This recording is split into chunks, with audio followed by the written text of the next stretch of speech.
Bueno, hoy estamos ya en el último punto del Mesías, que estábamos viendo el sufrimiento en la cruz, corrupción del cuerpo, que no se corrompe, que el Mesías no se corrompe, etc., ¿no? Y hoy nos toca hablar de su reino eterno, de la profecía de Daniel, que en medio de visiones sobre reinos terrenales recibe una revelación majestuosa sobre un reino que no pasará jamás, ¿no?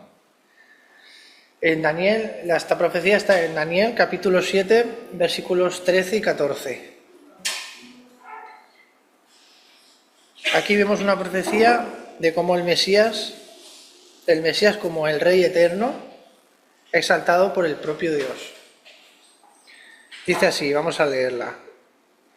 Miraba yo en la visión de la noche, y aquí con las nubes del cielo venía uno como un hijo de hombre, que vino hasta el anciano de días, y le hicieron acercarse delante de él, y le fue dado dominio, gloria y reino, para que todos los pueblos, naciones y lenguas le sirvieran.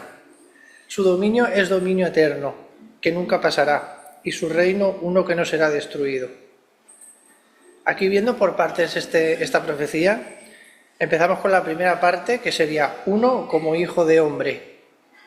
¿Qué quiere decir esto? La expresión hijo de hombre en hebreo es kebar enash, lo cual indica una figura humana, pero que también trasciende, ya que no es una figura humana normal porque viene con las nubes del cielo, ¿no? En este caso, lo cual la Biblia es un atributo divino. Esto se puede ver en Éxodo 19:9 o en el Salmo 104:3. Jesús aplicó esta frase, hijo de hombre, o este título, a sí mismo se lo aplicó más de 80 veces en los evangelios. En su juicio ante el Sanedrín, citó literalmente o directamente este pasaje. Jesús le dijo, que está en Mateo, en el capítulo 26, versículo 64. Aquí es donde se confirma, ¿no? Jesús le dijo, tú lo has dicho, y además os digo, que desde ahora veréis al Hijo del Hombre, sentado a la diestra del poder de Dios, y viniendo en las nubes del cielo. Literalmente es casi una copia. Esto confirma que Jesús es el cumplimiento directo de esa visión. La segunda parte de esta profecía, como vemos, habla de un anciano de días, ¿no? Y la entrega del reino. El anciano de días representa a Dios Padre, en su eternidad y majestad. Y dice que el Hijo del Hombre es llevado ante él y recibe tres cosas, ¿no? Dominio, gloria y reino eterno. ¿Cuándo se cumplió esto? En la ascensión de Cristo. Es decir, después de la resurrección, Jesús fue exaltado a la diestra del Padre y recibió toda autoridad. Y esto lo podemos ver en Mateo, capítulo 28, versículo 18, o en Filipenses, capítulo 2, versículos del 9 al 11. Y la tercera parte nos habla de un reino eterno indestructible, que a diferencia de los reinos humanos, que se levantan y se caen continuamente, el reino del Mesías, este reino, no será destruido, ni pasará nunca. Este reino también incluye todos los pueblos, todas las naciones y todas las lenguas, lo cual apunta a la universalidad del Evangelio y a la salvación de personas en cualquier cultura, en cualquier etnia. ¿Cómo podemos conectar esto? Si nos vamos a Apocalipsis, capítulo 11, versículo 15, se ve claramente. El séptimo ángel tocó la trompeta, dice, y hubo grandes voces en el cielo que decían, los reinos del mundo han venido a ser de nuestro Señor y de su Cristo, y Él reinará por los siglos de los siglos. Esta es otra referencia que confirma así, que será eterno, ¿no?, el reino. En un mundo donde los gobiernos cambian, las potencias se desmoronan y los sistemas humanos fallan, hay una verdad gloriosa que sí que permanece firme. Jesucristo es Rey y el reino eterno. Y su reino es eterno, perdón. Muchos quieren a Jesús como Salvador, ¿no? Pero no lo reconocen como Rey. Sin embargo, Daniel vio al Hijo del Hombre recibiendo dominio eterno, como vemos en esta profecía. Cristo no es un líder más, no es un líder cualquiera. Es el Rey de Reyes, es el líder de líderes. Amén. Y debemos rendirle nuestra vida. Tú debes rendirle tu vida, no solo nuestras palabras. Los imperios humanos pasan, como el de Babilonia, como el imperio de Roma, el de Grecia. Todos terminaron desapareciendo. El único que no desaparece y no desaparecerá es el reino de Cristo, que no podrá ser destruido jamás. Y este no está basado en economía o en armas, sino que está basado en justicia, paz y verdad, como se puede ver en el libro de Romanos, capítulo 14, versículo 17. Si perteneces a Cristo, perteneces a un reino indestructible, inamovible, inconmovible. Esto lo dice también, se puede ver en Hebreos, en el libro de Hebreos, en el capítulo 12, versículo 28. Lo cual esto nos da seguridad eterna, ¿no? Un reino que es eterno y que no se puede destruir nunca, nos da seguridad eterna. Jesús no reina solamente sobre Israel, sino que reina sobre todas las naciones.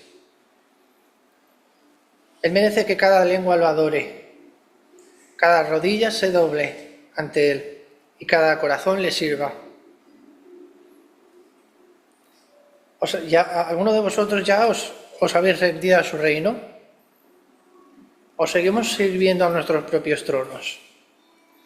Pues hoy es el día para reconocer al Hijo del Hombre y decir, tuya es la gloria y tuyo es el reino. Amén. Vamos a orar. Señor Jesús, Hijo del Hombre, te damos gracias, Señor, porque tú recibiste dominio, gloria y reino eterno del Padre. Y hoy te reconocemos no solo como Salvador, sino como nuestro Rey. Te pedimos que gobiernes nuestro corazón y que tu reino venga en nuestra vida y que podamos vivir para tu gloria. En tu nombre, Señor, en nombre de Jesucristo. Amén. Amén. Todo lo vamos a entender. Yo le he puesto como título al mensaje, ¡qué rabia! Ese es el título del mensaje, ¡qué rabia! ¿No? Y si sois como yo, queridos hermanos, si sois como yo, probablemente el 100% de las decisiones o de lo que hacemos, lo que decimos o lo que pensamos, lo que respondemos o las actitudes que tenemos nosotros en un momento de rabia, en un momento de enfado, de cólera, han salido mal, si sois como yo, ¿no? Cuando respondemos en caliente, en medio de un momento de enfado, sí, creo que sí, pero yo, si no, pues me toca. En un momento de enfado, pues normalmente solemos decir palabras que herimos, que hieren a los demás, a nuestros seres queridos y que por lo general acarrean consecuencias altamente negativas. Por lo menos yo, si hago un ejercicio de introspección y un ejercicio de análisis, no puedo recordar ni un momento de mi vida en el que yo haya tenido una reacción en medio de un enfado que haya traído alguna consecuencia positiva o que haya sido positivo para mi vida o para las personas que están a mi alrededor, ¿no? Prácticamente todas las veces, la totalidad de las veces que ha ocurrido esto, al otro día, a las pocas horas, a los minutos, siento pues ese remordimiento, ¿no? Y me estoy arrepintiendo y digo, ¿cómo es posible que yo dije? ¿Cómo es posible que yo hice? ¿Cómo es posible que haya dicho esta palabra a esta persona? porque lo hice en un momento de enfado, ¿no? En mi país, en Venezuela, yo nací en Venezuela, yo no sé, aquí no lo conozco, casi siempre los dichos se repiten en todos los países, pero en Venezuela recuerdo que había un dicho que dice que los borrachos y los niños siempre dicen la verdad. No sé si lo habéis escuchado eso. Bueno, yo... ¿no? Cuando hay más borrachos, ¿no? Pues... Normalmente yo creo que, bueno, lo de los niños no tengo muy claro que siempre digan la verdad, porque son muy mentirosillos también. Pero lo de los borrachos, las personas que están intoxicadas, ¿no? Un poco con el alcohol, ¿no?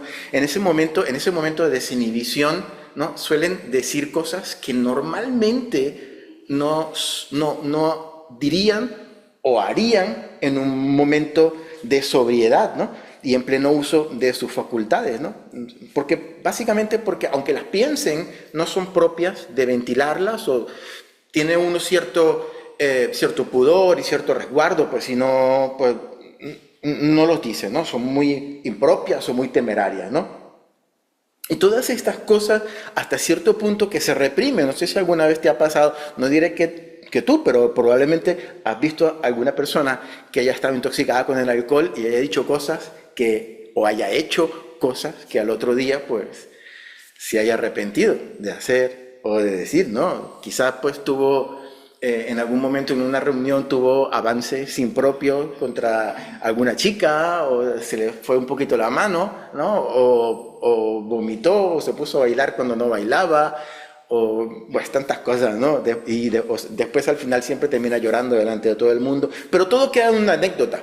Al otro día pues se lo recordamos a la persona, mira, te has emborrachado y dijiste esto y esto y esto, y al final, pues, no sé, todo queda como en una anécdota, ¿no? En una vergüenza, ay, qué humillación, qué vergüenza, ¿no? Pero yo me ponía a pensar que estos episodios que ocurren cuando la persona está intoxicada con el alcohol, ciertamente queda... por más desinhibido que esté, pues queda pues en una vergüenza, en algo de que, ay, sí, pues vomité, o hice esto, o le dije aquello, o se me fue la mano con la mejor amiga de mi mujer y tal, y qué sé yo, y queda pues en una anécdota, pues más que todo, ¿no? Pero, ¿qué diferencia hay cuando nosotros nos dejamos llevar por la ira y por el enojo? Ni siquiera, o sea, a lo que voy es, si nosotros queremos comparar esas dos situaciones, cuando nosotros nos dejamos llevar por la ira o por el enojo, hacemos y decimos cosas que para el otro día muchas veces no son ni siquiera una mínima parte de lo que ocurre cuando alguien está intoxicado con el alcohol, ¿no? O sea, decimos y pensamos cosas que nunca nos atreveríamos a decir cuando estamos controlados, ¿no? Sino que exageramos en nuestras palabras, en nuestras actitudes, porque pareciera que la intención nuestra, cuando nos dejamos llevar por la ira, por el enojo, es dañar, es herir, es una especie de venganza por habernos hecho enfadar. No se dicen y se hacen cosas que lastiman, que hieren, hasta el punto que las relaciones entre las personas muchas veces ni siquiera pueden volver a ser las mismas.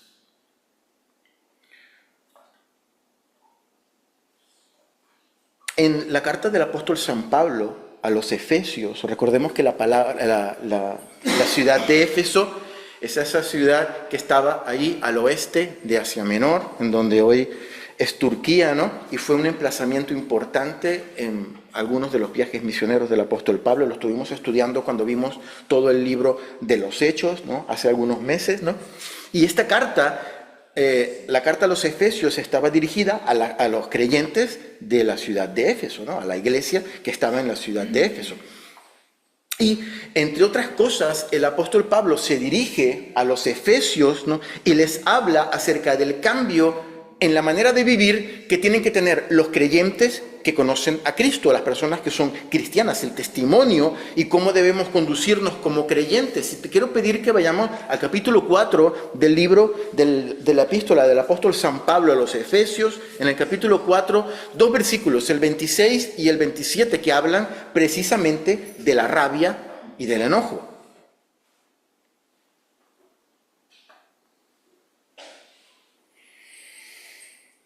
Lo tenemos. Amén. Dice la palabra, airaos, pero no pequéis. No se ponga el sol sobre vuestro enojo, ni deis lugar al diablo.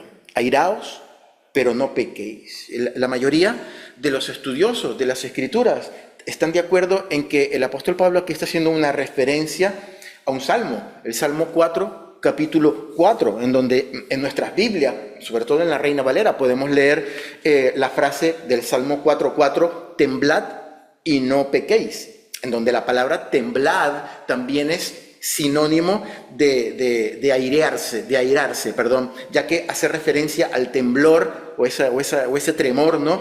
que de la persona que se agita por una ira que se siente en ese momento, ¿no? Y esta es precisamente una de las pautas que el apóstol Pablo nos presenta y nos deja en la epístola de los Efesios. Pablo nos dice, airaos, pero no pequéis. Ahora bien, en el griego la palabra airaos es un verbo que puede ser interpretado en dos formas, en forma pasiva o en forma imperativa, de la manera en cómo se nos presenta, en cómo está escrito pues este verbo en la carta a los Efesios. En modo imperativo, ¿sabéis cómo es el modo imperativo? ¿Te acuerdas, Amanda, cómo es el imperativo, verdad? El imperativo es una orden que se da, ¿no? Y el apóstol Pablo podía estar dando en este momento una orden, airaos, pero por el contexto nosotros podemos decir, no, lo más seguro es que no sea una orden, lo más seguro que el apóstol Pablo no está diciendo, a ver, enfadaos, a ver, airaos. No, más bien por el contexto y por la manera en que el apóstol Pablo está hablando, que está dando unas pautas o unas directrices a los creyentes, lo más seguro es que sea en modo pasivo. ¿Qué quiere decir el modo pasivo? Quiere decir que hay algo que ocurre que está fuera de mí, algo que alguien dijo, que alguien hizo, que hace que nosotros nos enfademos. No surge de aquí, sino que es algo externo que produce en nosotros el enfado. Lo más seguro es que esa sea pues la manera de interpretarlo. El apóstol Pablo está diciendo algo así como, os podéis enfadar, porque es normal que hayan cosas que os hagan enfadar. Solo que cuando estéis enfadados, por favor, no pequéis. Eso es lo que está intentando decir el apóstol Pablo, ¿no? Eso quiere decir que hay reacciones y hay palabras que podemos hacer o decir en algún momento de enfado que están dentro de los límites de lo correcto en un momento de enfado, ¿no? Delante de Dios. Pero hay reacciones o palabras que podemos hacer o decir en un momento de enfado que suponen una ofensa y por ende un pecado. Y el apóstol está diciendo, aquí tenemos que matizar esto y pueden existir cosas que os hagan enfadar, porque vendrán cosas que nos van a hacer enfadar, pero en medio de las cosas que nos hacen enfadar, no pequéis. Cuidado con las reacciones que vamos a tener. Y yo quisiera que pudiésemos hacer una reflexión acerca en lo que para nosotros vale la pena o no el hecho de enfadarnos. ¿Qué quiero decir con esto, no? Yo creo que la primera pregunta que nos tenemos que hacer es, ¿esto que está ocurriendo y que me hace enfadar, vale la pena que yo me enfade por esto? Analizar en primer lugar, yo creo que es algo imperativo, yo creo que es algo que es de obligación para nosotros los creyentes, sobre todo, entender eso que está pasando a nuestro alrededor, eso que están diciendo o eso que está ocurriendo, si a nosotros eso es propio, debería o no enfadarnos. Si vale la pena enfadarme por eso, ¿no? Yo creo, hermanos, que desde muchos puntos de vista Y esto que voy a decir probablemente es un poco raro, pero desde muchos puntos de vista es probable que el enfado sea un sentimiento positivo, si lo tenemos gestionado de manera correcta. Yo sé que puede sonar un poco raro, ¿no? Pero enfadarse, yo creo que es un sentimiento positivo, ¿no? Si analizamos otro sentimiento que es positivo, por ejemplo, como la alegría, yo creo que todos estamos de acuerdo que la alegría es positiva, ¿no? Qué bueno que es sentirse alegre por las cosas, ¿no? Pero, y eso sin pensarlo mucho, ¿no? Es un sentimiento altamente positivo. Alegrarse por las cosas, pues está muy bien. Pero también hay gente que se alegra por las desgracias de otras personas, ¿no? Cuando tenemos esta vecina que nos cae mal y se mete con nosotros, y la vecina, y cada vez que la vemos, ¡ay, la vecina!, ¿no? Y resulta que nos enteramos que a la vecina la echan del trabajo, ¡ay!, que nos da ese fresquito, qué alegría que a la vecina la echan.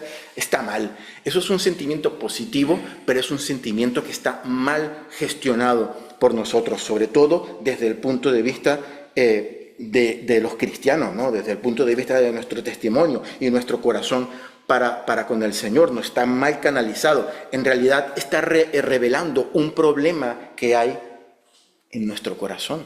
El hecho de que yo me alegre por las desgracias de otra persona está revelando que en mi corazón hay un problema. Puede ser envidia, puede ser rencor, puede ser tantas cosas, pero lo está revelando. Me estoy alegrando por algo que no debería alegrarme, ¿no? Y de la misma forma, airarse, molestarse, enfadarse puede revelar algo que es muy positivo o que no puede ser tan positivo en el corazón de nosotros, en nuestro corazón, ¿no?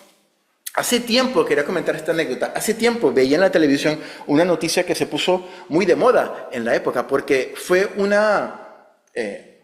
no recuerdo muy bien, hermanos, si era una mujer trans o un hombre trans. O sea, un hombre que estaba como disfrazado, o sea, vestido de mujer, o lo contrario.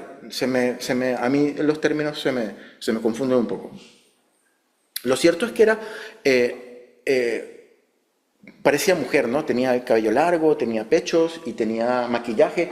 Y la cajera del supermercado, o el cajero, ahora no me acuerdo muy bien si era un chico o chica, pues le quiso llamar y le dijo, señora. Y resulta que no era señora, que era señor. Y se enfadó muchísimo, se enfadó hasta tal punto que tuvo que venir, vino la policía porque iba a poner una denuncia por haberle llamado señora cuando era señor, pero tenía el pelo largo y, o sea, que cualquiera se pudo haber confundido, quiero decir, ¿no? Entonces, por más que el cajero o la cajera le pidió disculpas y tal, nada, pues la persona seguía en sus 13 y puso la denuncia y vinieron las cámaras de televisión y todo, porque se hizo viral eso porque la filmaron y ella estaba, o él, o no sé ahora, estaba pues, no, ¿cómo se le ocurre decirme señora cuando yo soy señor? Pues tenía su pelo largo y toda la cosa. Yo creo que un error lo pudo cometer cualquiera, ¿no? Ya te digo yo que el problema de la persona, el enfado, el problema no estaba en el corazón de la cajera o del cajero. El problema estaba en el corazón de esa persona que se enfadó. Algo había allí. Porque si dejamos a un lado el tema del travestismo y todo ese tipo de cosas, si hay una persona, si yo parezco una mujer y alguien me dice, señor o señora, y yo soy señor, pues no hay ningún problema.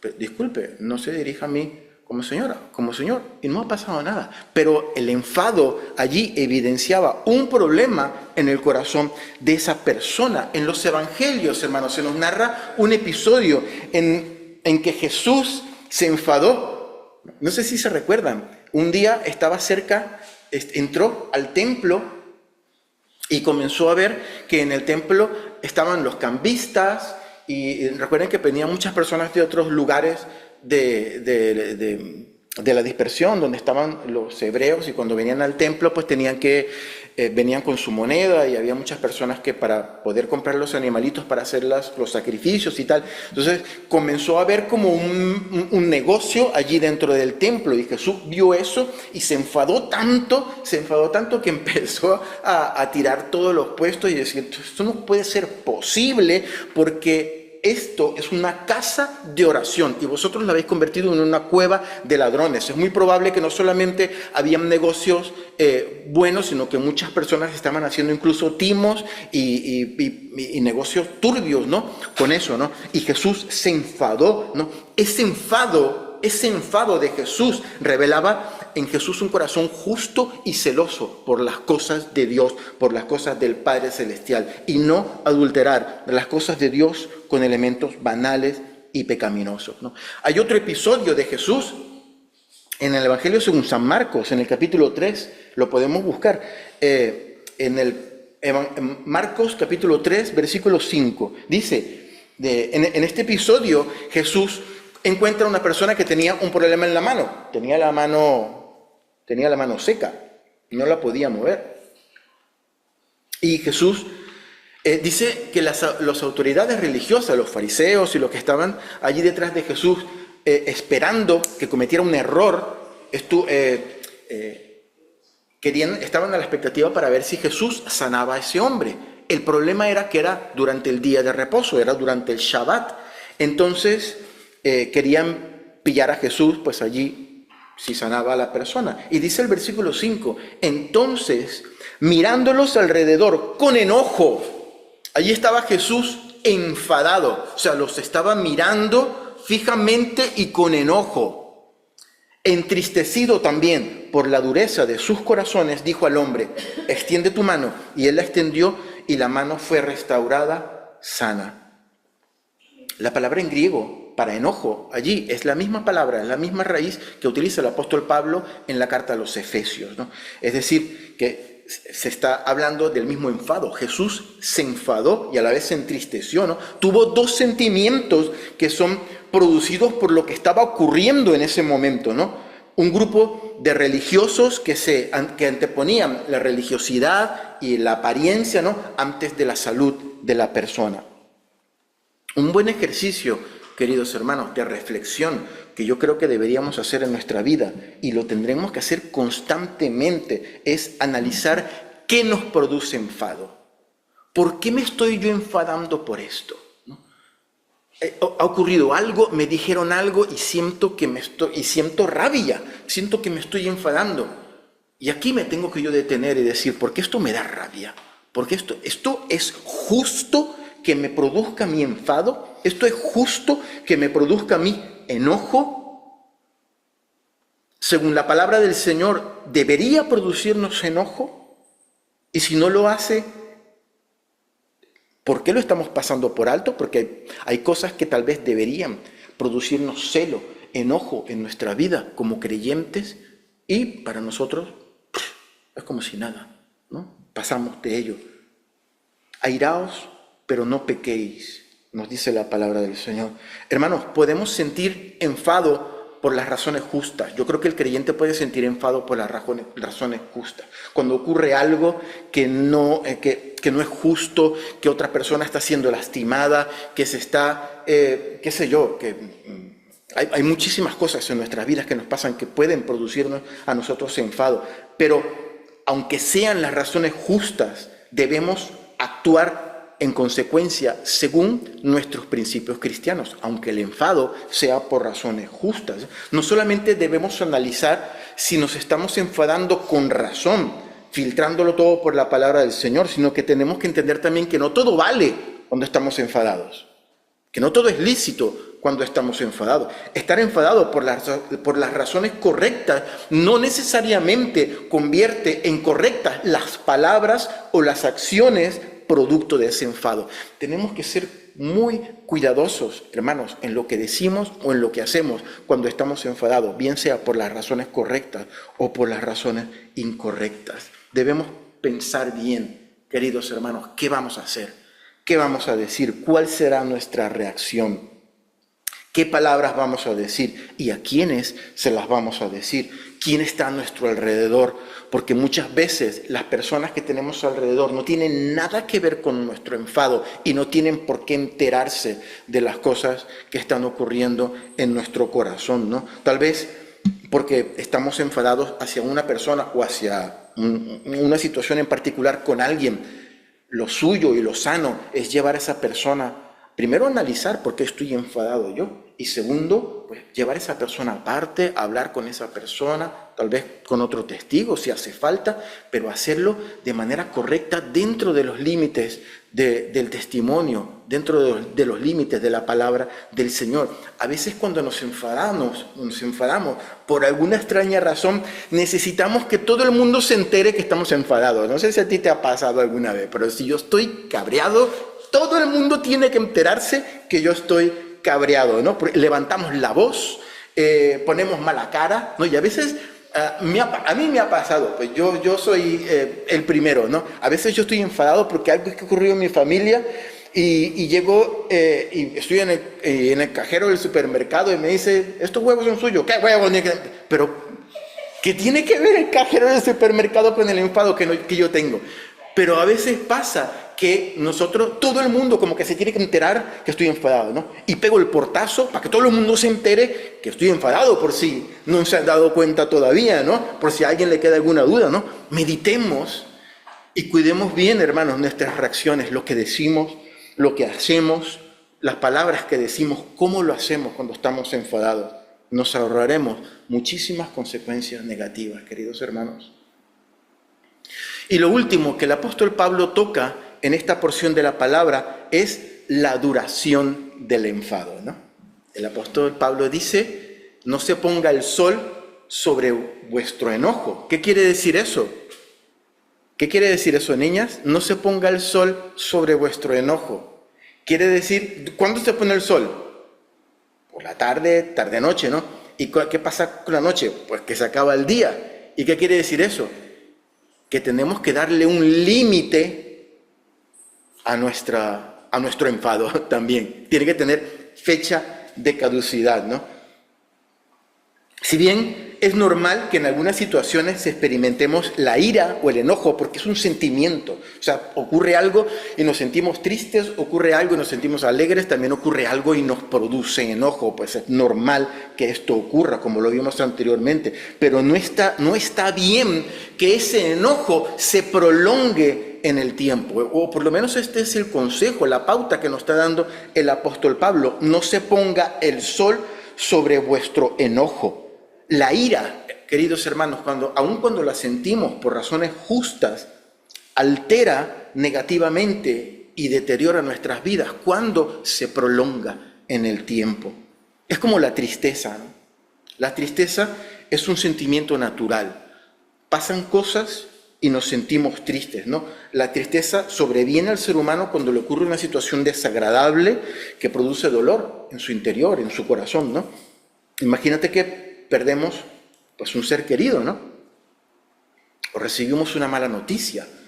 Esa tristeza es normal que ocurra, pero esa tristeza, queridos hermanos, debe transformarse con el tiempo. No nos podemos quedar tristes toda la vida, porque si no, eso conlleva un deterioro de nuestro corazón, un deterioro de nuestro ser, ¿no? Cada vez va a ir a más y más y se va a convertir incluso en una patología, en algo terrible, en una enfermedad, si la tristeza se prolonga en el tiempo, ¿no? Todos los que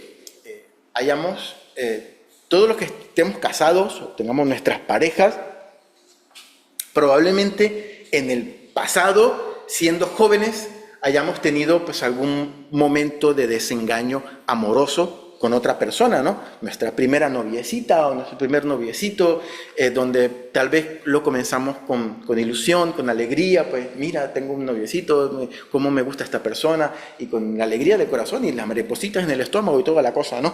Y probablemente o esa u otra persona haya ocurrido alguna situación en donde no prosperó, porque la vida pues da muchas vueltas y porque la vida es complicada y porque nosotros somos complicados y puede ser que sea una situación en donde la persona tuvo que irse a vivir a otro lugar o pues hubo una situación de infidelidad o qué sé yo, tantas cosas, ¿no? Y eso produce tristeza en nuestro corazón. Yo creo que probablemente a todos nos ha pasado, ¿no? O seré yo el único, ¿no? Yo creo que a todos nos ha pasado. Entonces imagínate que esa tristeza se prolonga en el tiempo y yo me caso con mi esposa y nos vamos de viaje de novio y en plena noche de boda, pues no sé, mi mujer se pone a llorar o el hombre se pone a llorar. ¿Y qué te pasa? Que estoy acordándome de mi primer novio que me dejó, ¿no? ¿pero qué te pasa, mujer? No puede ser. La tristeza no se puede prolongar en el tiempo, la tristeza se tiene que acabar en un momento, tiene que cumplir su ciclo y se tiene que acabar como todas las cosas, ¿no? Y tiene que transformarse en lo siguiente, tiene que hacernos a nosotros crecer, fortalecernos, ser más cuidadosos, probablemente pues tener mayor criterio a la hora de elegir nuestra pareja.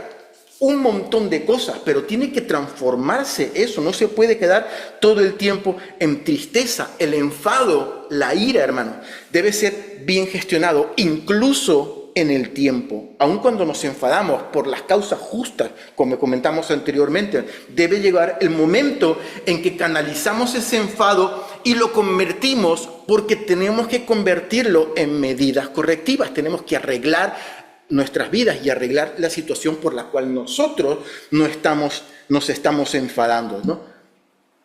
A veces nos enfadamos incluso con nosotros mismos. ¿No te ha pasado que a veces quieres hacer algo, quieres que te salga bien, metes la pata y dices, ¿y por qué soy tan tonto? ¿Y por qué soy tan torpe? ¿Y por qué tengo que hacer las cosas mal? Y nos enfadamos incluso con nosotros mismos. No podemos quedarnos enfadados toda la vida con nosotros mismos. Tenemos que llegar a un momento de decir, vale, me he enfadado porque es normal que me enfade, pero llego hasta aquí. Ahora tengo que tomar medidas correctivas para que ese enfado sea positivo para mi vida, ¿vale?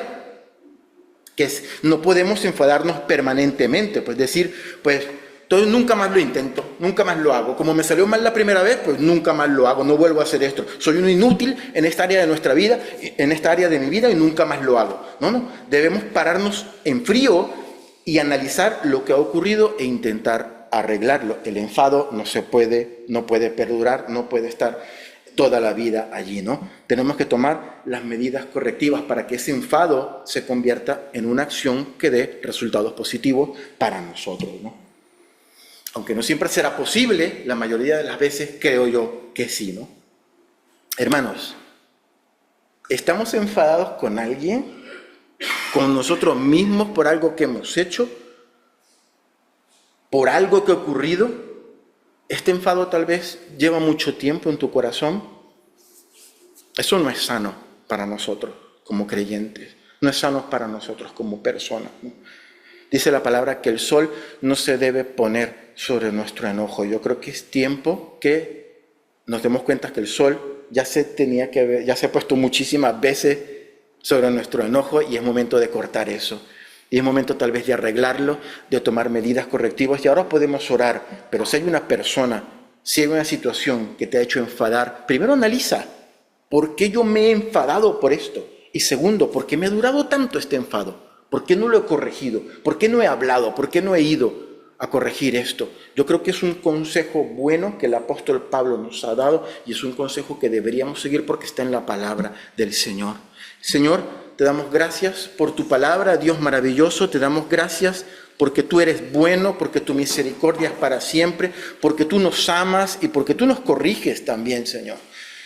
Yo quiero pedirte que tú nos ayudes, Señor, a como creyentes saber gestionar bien nuestros enfados, Señor.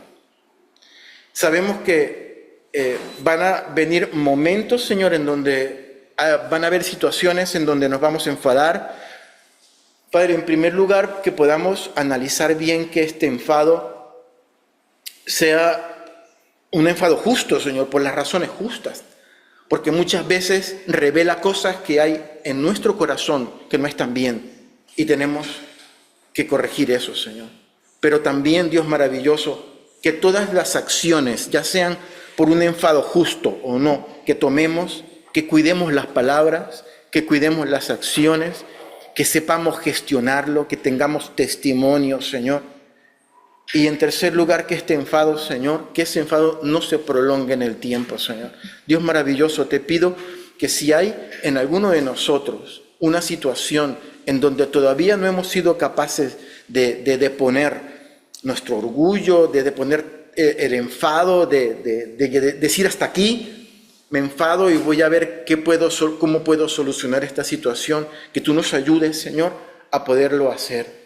Padre Celestial, te lo pedimos en el nombre de Jesús.